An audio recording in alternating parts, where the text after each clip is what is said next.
Hi, I'm Joan, and I'm going to show you a little bit about my process. I've decided to show you how I form the abstract flowers that you'll see in my show.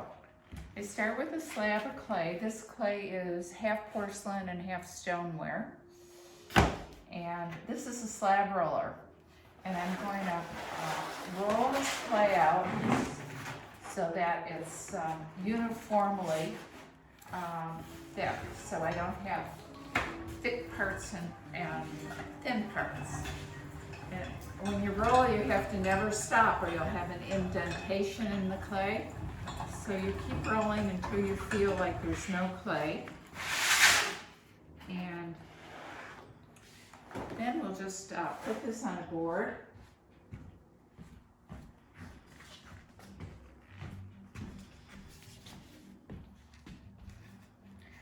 It's a little long, and I don't need the tail anyway. I do have longer boards, but this is just a quick demo. And you slowly peel the clay off. And we'll go over to the working table. And I can see this is our very thin, skinny part. I wouldn't be using it anyway. So we get rid of that. And I'm just gonna grab my rolling pin. And because the slab roller rolls the clay out in one direction, like that, it's kind of important to roll it the other way too. Otherwise the particles all line up for a crack if you don't do that. So I'm starting with some pretty thin slab of clay. And and it's very arbitrary. These are abstract flowers.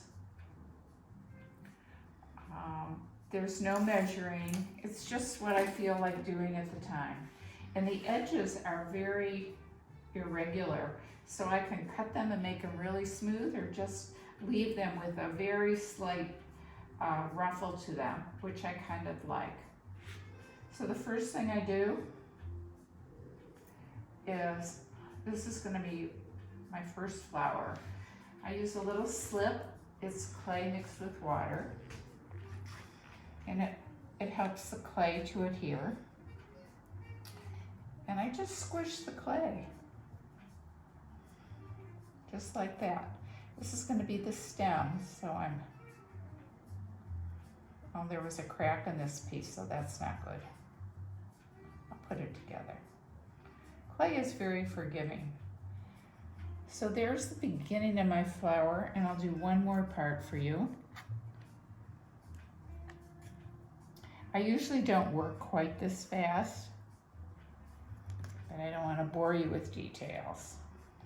You can see the top edge is kind of thick and funny looking, so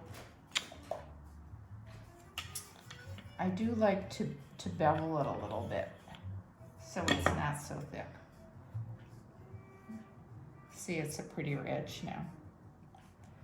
And however I feel like, I just form the clay. And then I look at the top of the flower and think, how will it join? I kind of like it like that. Put a little bit of slit. My clay is very, very wet, so I don't have to be too particular.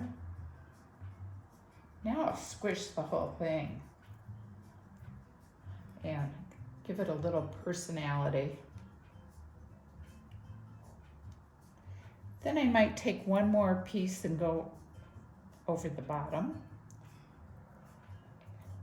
thin out my stem, depending on what I want to do.